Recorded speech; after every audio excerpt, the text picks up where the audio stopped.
Hello friends, मैं स्वयं स्वागत करता हूँ आप लोगों का अपने यूट्यूब चैनल नॉलेज बुक में। दोस्तों, आज हम लोग बात करेंगे ड्राइंग के ऊपर और समझेंगे कि ड्राइंग को पढ़ते कैसे हैं, ड्राइंग को समझते कैसे हैं और उसके बाद उसको एग्जीक्यूट कैसे किया जाता है।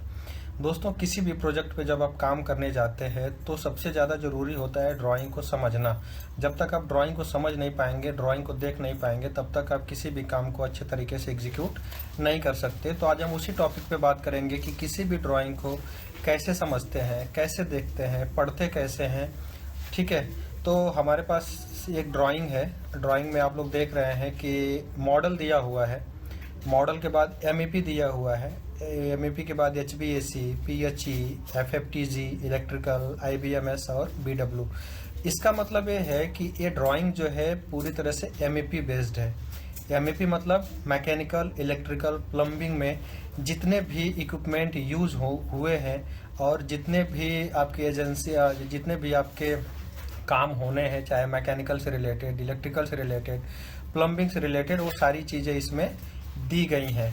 लेकिन हम लोग बात करेंगे इलेक्ट्रिकल के ऊपर कि इलेक्ट्रिकल ड्राइंग को कैसे पढ़ा जाता है, कैसे समझा जाता है। तो देखिए, आपका था मॉडल के बाद एमईपी और सब चीज़ों को छोड़ करके हम लोग आएंगे इलेक्ट्रिकल में। ठीक है, तो इलेक्ट्रिकल में आएंगे तो इलेक्ट्रिकल का ड्राइंग जैसे ही ओपन होगा तो सबसे पहले देखते हैं कि ये किस प्रोजेक्ट के लिए या किस क्लाइंट की ड्राइंग है। तो सबसे पहले हम लोग इसका डिटेल समझने की कोशिश करते हैं। पहले देखते हैं हम लोग इसका क्लाइंट कौन है।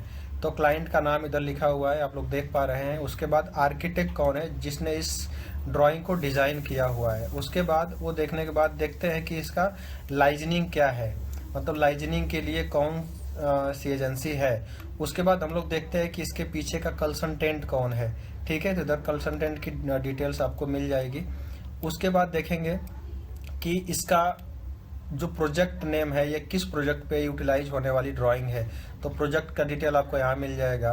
फिर प्रोजेक्ट का नंबर आपको इधर मिल जाएगा। उसके बाद सीट टाइटल बहुत ही इंपॉर्टेंट होता है कि जिस भी प्रोजेक्ट की जिस लोकेशन पे किस काम के लिए वो ड्राइंग को हम लोग यूज कर रहे हैं, उसका डिटेल आपको यहाँ से मिल जाएगा। तो लिखा हुआ है टिपिकल फ्लोर इलेक्ट्रिकल लेआउट।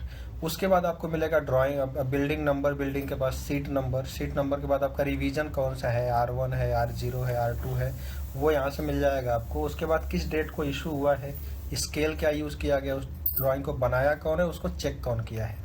ये सारी डिटेल चेक करने के बाद आप लोग सबसे इम्पॉर्टेंट है देखना कि उस पर जीएफसी का स्टैंप है कि नहीं है। जीएफसी मतलब गुड फॉर कंस्ट्रक्शंस, यानी कंस्ट्रक्शंस के लिए उस पर जीएफसी मार्क की गई है कि नहीं की गई। बिना जीएफसी के कोई भी ड्राइंग पे हम लोग काम नहीं कर सकते। तो जीएफसी का स्टैंप देखना बहुत ही ज़रूरी होता है। जीएफसी का स्टैंप देखने के बाद अब आप लोग आ जाएंगे लीजेंड के ऊपर।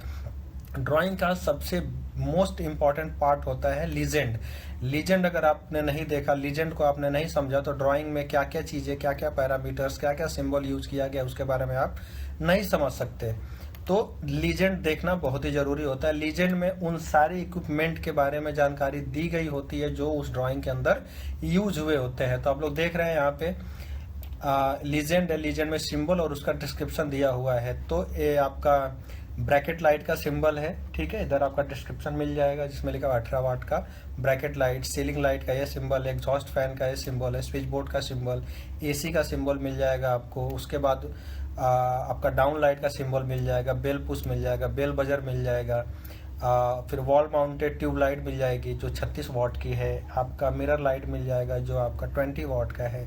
Normal looping, emergency looping, ceiling light, ceiling fan. Ceiling fan का साइज मतलब साइज वाइज क्या है, 1200 mm, 900 mm। उसके बाद डाटा पॉइंट फिर आपका वाईफाई पॉइंट। उसके बाद आपका सीलिंग माउंटेड ट्यूब लाइट। उसके बाद लिफ्ट शाफ्ट का जो बोर्ड है उसमें जो स्विच सॉकेट यूज हुए हैं उसके लिए सिंबल ये वाला हो जाएगा। उसके साथ लैंप होल्डर भी आपको दिख जाएगा। तो ये जो सिंबल है वो लिफ्ट में जो लिफ्ट शाफ्ट होता है उसमें जो स्विच सॉकेट होता है और उसका जो लैंप होल्डर होता है उसका ये सिंबल होता है। ठीक है, उसके बाद आपका दूसरा लीजेंड दिया हुआ है, उसमें दिखाया गया है कि सबका जो भी स्विच सॉकेट का सिंबल होगा या फिर एमसीबी का सिंबल होगा वो कैसा होगा। तो इसमें आप देख पा रहे हैं कि ये आपका 6 एम्पियर सॉकेट और स्विच का सिंबल है। ये आपका गीजर के लिए सॉकेट यूज होगा, उसका सिंबल है। उसके बाद मिक्सर पॉइंट के लिए ये यूज होगा, फ्रिज के लिए ये यूज होगा। फिर उसके बाद आपका ठीक है शटर सॉकेट है 16 एम्पियर का, उसके बाद आपका IP65 20 एम्पियर का MCB है, फिर उसके बाद वॉशिंग मशीन के लिए यूज़ हुआ है, एक्वागार्ड के लिए यूज़ हुआ है, माइक्रोवेव ओवन के लिए यूज़ हुआ है, उसके बाद आपका टीवी एंटीना के लिए ये सिंबल है, उसके बाद आपका 6 एम्पियर का अगर सिर्फ सॉकेट है तो उसके लिए ये सिंबल है, अगर स्विच सॉकेट है तो उसके लिए ये सिंबल आपने पहले ही देखा है। अभी बात करेंगे टेलीफोन पॉइंट के लिए, टेलीफोन पॉइंट का सिंबल है। ये VDP का जो आउटसाइड यूनिट है उसके लिए सिंबल है आपका जो VDP का इंडोर यूनिट है उसका ये सिंबल दिया हुआ है। डिस्ट्रीब्यूशन बोर्ड का ये सिंबल हो गया, और टेलीफोन टैग बॉक्स और TV स्प्लिटर का ये सिंबल हो गया, और पैनिक बटन का ये सिंबल हो गया। ये सारे सिंबल जो दिए गए हैं वो सिंबल को यूज़ करके ही हम लोग ये ड्राइंग को ड्रॉ करते हैं, और इन सिंबल्स की सहायता से हम लोग समझने की कोशिश करते हैं कि ये ड्राइंग में क्या क्या चीज़ें मेंशन की गई हैं। तो दोस्तों आप लोग देख पा रहे हो कि ये एक बिल्डिंग का ड्राइंग है जिसमें आपके यहाँ से लेके यहाँ तक ये 4 फ्लैट दिए हुए हैं। ये 3 BHK का फ्लैट, ये दूसरा 3 BHK का फ्लैट, ये दोनों 3 BHK का पार्टीशन वॉल है। उसके बाद ये आपका लॉबी एरिया है, उसके बाद स्टेयरकेस 1 स्टेयरकेस 2 है, और 2 BHK फ्लैट इधर और 2 BHK फ्लैट इधर, और बीच में उसकी पार्टीशन वॉल। तो हम किसी एक फ्लैट को पकड़ते हैं और समझने की कोशिश करते हैं कि उसमें इलेक्ट्रिकल पॉइंट्स को कैसे उसने दिखाया है और हम लोग उसको कैसे पढ़ पाएंगे। दोस्तों देखो, आपका डिस्ट्रीब्यूशन बोर्ड यहाँ पे है, ठीक है। ये आपका 8-वे TPN DB for 2 BHK and 3 BHK, ये आपका डिस्ट्रीब्यूशन बोर्ड का सिंबल हो गया। ये आपका डिस्ट्रीब्यूशन बोर्ड है टीवी टेलीफोन डाटा के लिए, जो लो वोल्टेज के लिए DB है इधर, और हाई वोल्टेज के लिए जो DB है वो यहाँ पे यूज की गई है, ठीक है। इसको हम लोग LPDB भी बोलते हैं और इसको LVDB बोलते हैं। LPDB मतलब लाइटिंग पावर DB, LVDB मतलब लो वोल्टेज डिस्ट्रीब्यूशन बोर्ड, ठीक है। अब हम लोग बात करते हैं, एक एक लोकेशन को पकड़ते हैं और देखते हैं कि उसकी लूपिंग कैसे की गई है, या फिर उसके पास सर्किट कैसे गई हुई है, और वहाँ पे क्या क्या इक्विपमेंट लगे हुए हैं, और उसको हम लोग समझने की कोशिश करते हैं। तो पहले पकड़ते हैं हम लोग लिविंग डाइनिंग को। आप लोगों का पहला इसका स्ट्रक्चर समझ लिया है, लिविंग डाइनिंग, ये है बेडरूम, ये है टॉयलेट, ये दूसरा बेडरूम, ये तीसरा बेडरूम, ये टॉयलेट और एक किचन और ये यूटिलिटी एरिया, ठीक है। तो हम लोग लिविंग डाइनिंग से शुरू करते हैं। दोस्तों ये देखो, इधर पे लिविंग डाइनिंग में जब आप शुरू करेंगे तो आप लोग देखें कि यहाँ पे स्विच बोर्ड है, आपका डिस्ट्रीब्यूशन बोर्ड है। डिस्ट्रीब्यूशन बोर्ड के पास में सप्लाई आएगी आपके मीटर रूम से सप्लाई आ जाएगी आपके सीधे डिस्ट्रीब्यूशन बोर्ड में। डिस्ट्रीब्यूशन बोर्ड के बाद इस DB से एक एक करके सर्किट आपके हर एक स्विच बोर्ड को जाएगी। तो देखते हैं कि इस स्विच बोर्ड के पास, जो स्विच बोर्ड नंबर 1 है, उसके पास DB से कौन सा सर्किट आया हुआ है, तो वो आया हुआ है R1, और आया कहाँ से, लाइटिंग पावर DB से। तो लाइटिंग पावर DB आपका ये है, और यहाँ से एक सर्किट आया है R1 जो SB1 में आया हुआ है। अब SB1 में क्या क्या लूपिंग के थ्रू हम लोग देख पा रहे हैं कि इस SB1 में किसका किसका कंट्रोल रहेगा। तो इस ब्रैकेट लाइट का कंट्रोल रहेगा, और एक ट्यूबलाइट का कंट्रोल रहेगा, और एक ट्यूबलाइट का कंट्रोल ये SB2 में भी रहेगा। तो ये ट्यूबलाइट जो है उसका कंट्रोल 2 जगह रहेगा, एक SB1 में और एक SB2 में। और SB2 के पास आप देख रहे हैं कि ये एक सिंबल दिया हुआ है जो आप जानते हैं कि टेलीफोन पॉइंट का सिंबल है। तो इसके लिए जो सर्किट आएगी वो कहाँ से आएगी, वो सीधे आएगी आपके लो वोल्टेज डिस्ट्रीब्यूशन बोर्ड से, ठीक है। तो इसके लिए वहाँ से आएगी। तो ये दोनों स्विच बोर्ड के पास कौन सा सर्किट आ रहा है, R1 और R1। तो और ये जो दूसरा स्विच बोर्ड नंबर है, जो स्विच बोर्ड नंबर 2 है, उसके पास किसका किसका कंट्रोल है, तो उसके पास कंट्रोल है ये डाउन लाइट का, ये फैन का और ये झूमर का, ठीक है।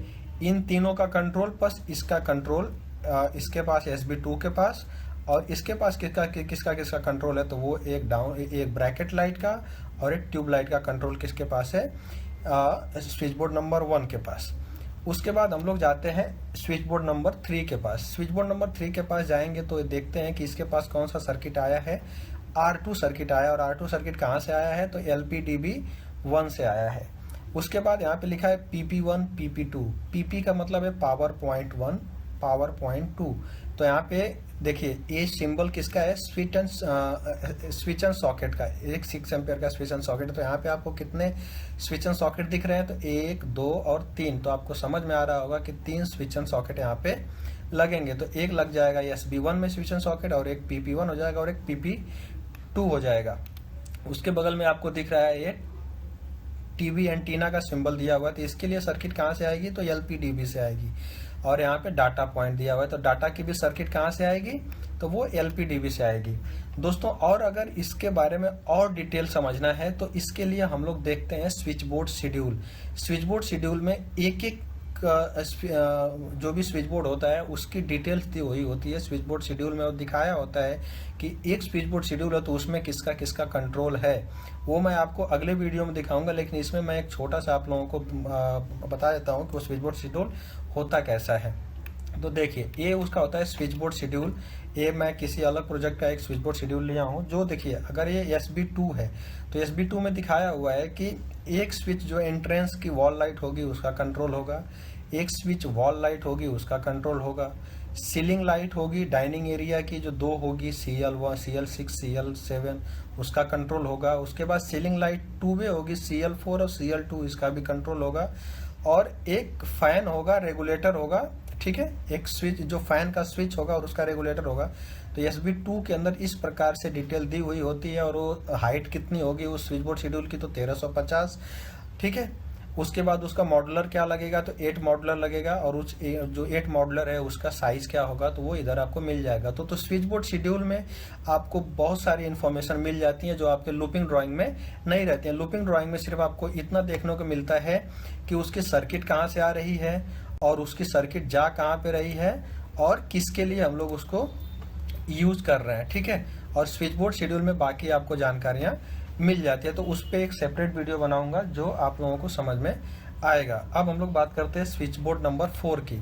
तो स्विच बोर्ड नंबर 4 देखते हो तो स्विच बोर्ड 4 के पास सर्किट कौन सा आया है, तो स्विच बोर्ड 4 के पास सर्किट नंबर आया है R1। आप लोग देखे थे कि आपका स्विच बोर्ड नंबर 1 के पास भी आया है। तो हम लोग एक काम कर सकते हैं कि अगर DB में हमको सर्किट का नंबर नहीं बढ़ाना है तो हम लोग यहाँ से इसको अगर सर्किट का वायर नहीं बढ़ाना है तो हम लोग यहाँ से भी इसको लूप कर सकते हैं।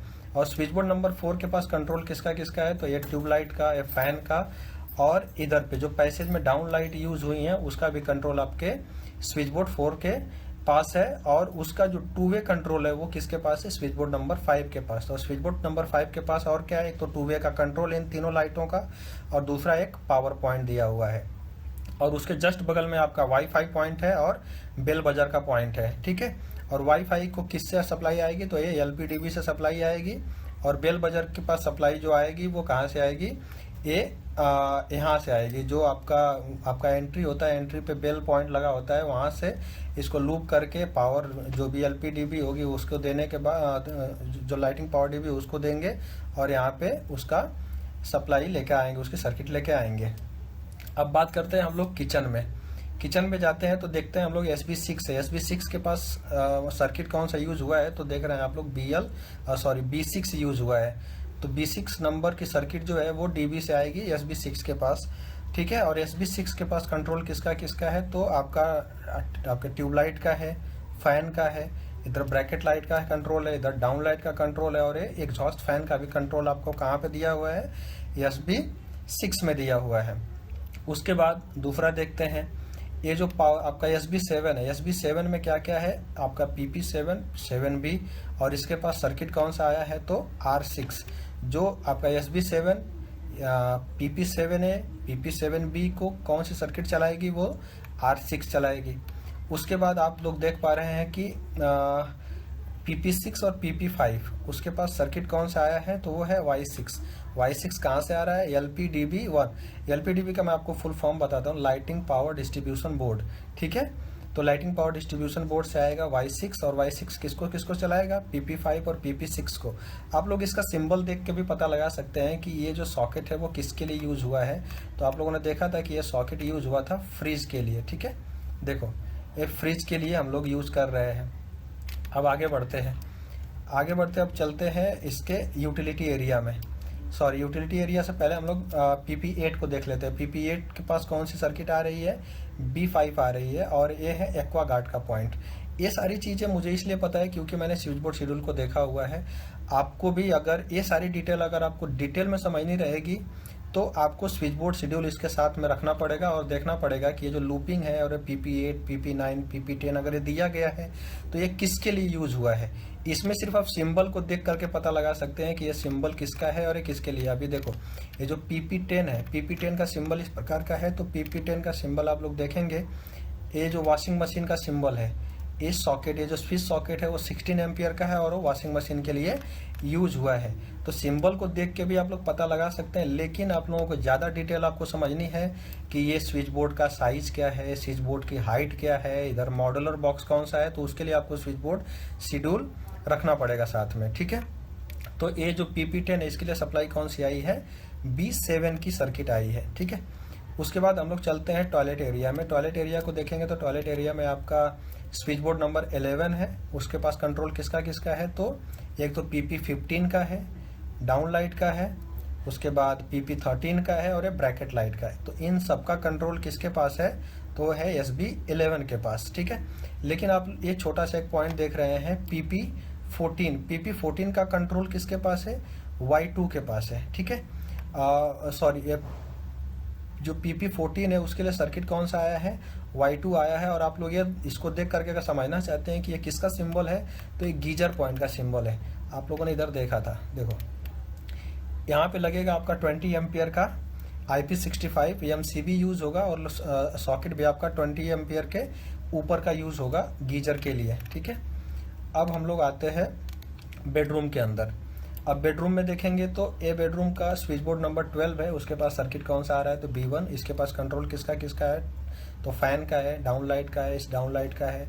इधर एक ट्यूबलाइट का है, तो ट्यूबलाइट का कंट्रोल दो जगह से है, एक तो SB12 से और दूसरा कंट्रोल जो है SB13A से। उसके बाद उसके बगल में आपका टेलीफोन पॉइंट है, टेलीफोन पॉइंट के पास सर्किट कहाँ से आएगा, तो LVDB आपका लो वोल्टेज LVDB से आएगा, ठीक है, LVDB से। उसके बाद इधर आप देखेंगे तो टीवी का पॉइंट दिया हुआ है, डाटा का पॉइंट दिया हुआ है। तो ये टीवी और डाटा के लिए जो भी सर्किट रहेगी वो कहाँ से आएगी, तो LVDB से आएगी। और SB14 के लिए सप्लाई जो भी सर्किट आनी होगी वो कहाँ से आएगी, तो LPDB से आएगी, लाइटिंग पावर DB से। और कौन सी सर्किट होगी, तो होगी B2। और उसी के पास आपका PP16 भी है, PP17 भी है। तो PP16 किसके लिए यूज हुआ है, PP17 किसके लिए यूज हुआ है, तो आपको मिल जाएगा स्विच बोर्ड शेड्यूल में।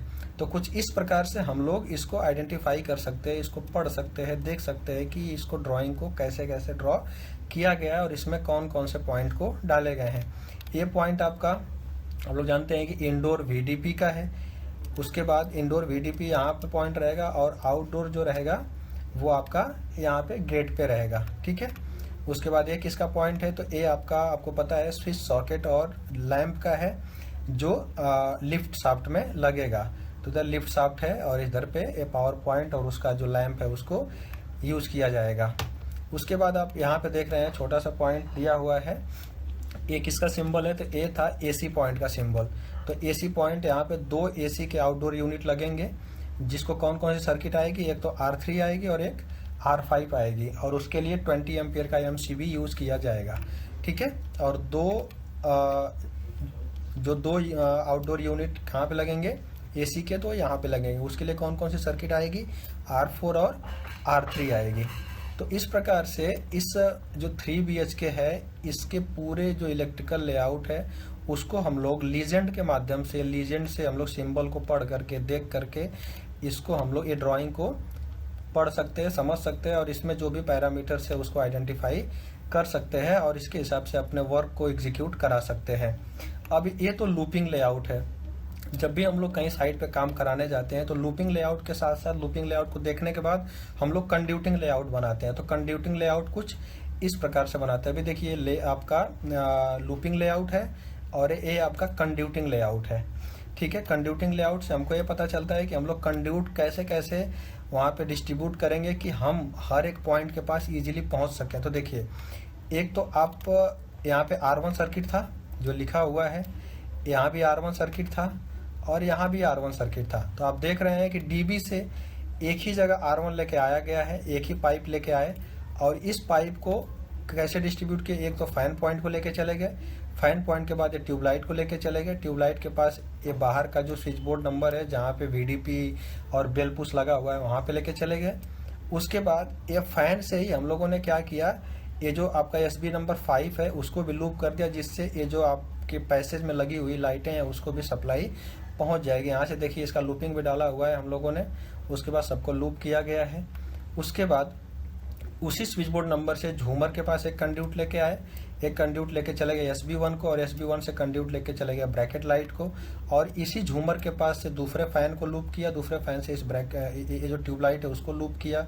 उसके बाद SB नंबर 2 के पास आए, और SB नंबर 2 से ही हम लोग चले गए इधर डाउन लाइट के पास, और इसी फैन पॉइंट से हम लोगों ने जो आपका SB3 था उसको भी एक ऑप्शनल, ठीक है, कंड्यूट डाल दिया कि इनकेस अगर ये R2 जो R2 कंड्यूट आया है DB से R2 के लिए, ये जो कंड्यूट आया है अगर इनकेस अगर एक चोकअप हुआ तो हम लोग इस रास्ते से भी इसके पास पहुंच सकते हैं। तो ये आपका है कंड्यूटिंग लेआउट। कंड्यूटिंग लेआउट हम लोग बनाते समय इस बात का खास ध्यान रखते हैं कि हर एक पॉइंट के पास जो वायर है वो लूपिंग के हिसाब से पहुंच सके, और उसके हिसाब से हम लोग कंड्यूटिंग लेआउट बनाते हैं। ये देखिए किचन का कंड्यूटिंग लेआउट है जिससे हम लोग हर एक पॉइंट के पास हम लोग पहुंच सकते हैं, ठीक है। तो इन सारी चीज़ों को देख करके फिर उसके बाद लॉबी का कुछ आपका कंड्यूटिंग लेआउट इस प्रकार का है, और ये आपका इलेक्ट्रिकल शाफ्ट है। ये शाफ्ट के पास ही जो मीटर रूम से जो सप्लाई आती है वो शाफ्ट के पास आती है, और इलेक्ट्रिकल शाफ्ट के बाद हर एक फ्लैट के DB के पास उसका सप्लाई जाता है, और DB के बाद सारी चीज़ें हर एक बेडरूम, हर एक लोकेशन पे, किचन हुआ, टॉयलेट हुआ, बेडरूम हुआ, उधर पे डिस्ट्रीब्यूट किया जाता है। अभी आप लोग LVDB का भी देख लीजिए कि हम लोग कंड्यूट डिस्ट्रीब्यूशन कैसे किए हैं। तो लिविंग डाइनिंग में भी आप देख रहे हैं कि इधर पे TV का पॉइंट है, डाटा का पॉइंट है, और इधर भी आप लोग देख रहे हैं कि टेलीफोन का पॉइंट है। तो उसके लिए कंड्यूट कहाँ से आया है, तो उसके लिए कंड्यूट LVDB से आया है, लो वोल्टेज डिस्ट्रीब्यूशन बोर्ड से आया है। वो आया पहले TV के पास, और दूसरा कंड्यूट गया है आपका टेलीफोन के पास, ठीक है। तो इस हिसाब से हम लोग कंड्यूट लेआउट बनाते हैं। आई होप आप लोगों को ये सारी जानकारियाँ अच्छी लगी होंगी, और आप लोगों का काफ़ी कुछ डाउट क्लियर हुआ होगा कि ड्राइंग को कैसे पढ़ते हैं, कैसे समझते हैं, और काम को कैसे एग्जीक्यूट करते हैं साइट के ऊपर, अपने प्रोजेक्ट की साइट के ऊपर। बहुत बहुत धन्यवाद।